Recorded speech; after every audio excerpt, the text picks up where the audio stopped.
enter the Middle Ages of a mystical kingdom where the royal majesty is obsessed with building the perfect castle. That obsession leads to the erection of many magnificent buildings in a world that will be remembered as Castleshire, the land of the 1,000 castles. You are a rising master builder and dream of leaving a lasting legacy. You decide to compete in building the chambers of the Majesty's perfect castle. You are driven by only one goal: become the most famous master builder of all time. The game setup is fast. Roll out the castle mat. Place the pawns on the fame track. Take 6 of the praise markers and take 1 set of 12 assignment cards. Now you're ready to play.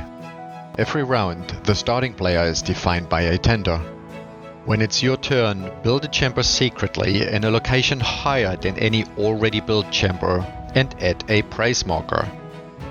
Other players can challenge your chamber with 2 different outcomes. If you have built correctly, add another praise marker to your built chamber and pass on one of your assignment cards to the challenging player. But if you have built incorrectly, remove your praise marker and the challenging player adds their praise marker onto your built chamber. If there are multiple players challenging you, they all add one of their praise markers. Player after player build until the round's end condition is fulfilled. For instance, the highest chamber is being built. Praise now turns into fame, and the table is cleaned up for the next round.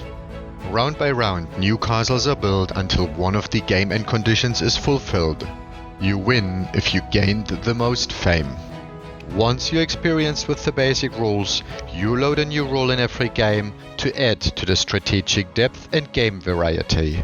Praise becomes a rare resource depending on the player count, now creating new dynamics in the gameplay.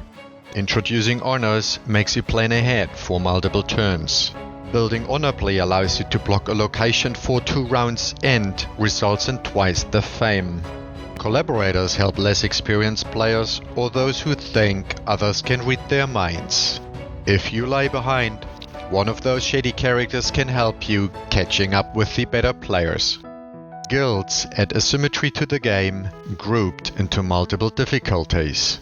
Every player gets a guild book that explains the individual setup, the unique rules for that player, and it functions as a player board to manage the skills and resources. If you still need more, an obstacle gets in the way for the next castle build. Obstacles get decided by die, or sometimes by the player who rolls it.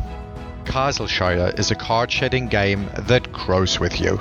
It's for 2 to 6 players aged 8 and up and plays in about 20 minutes.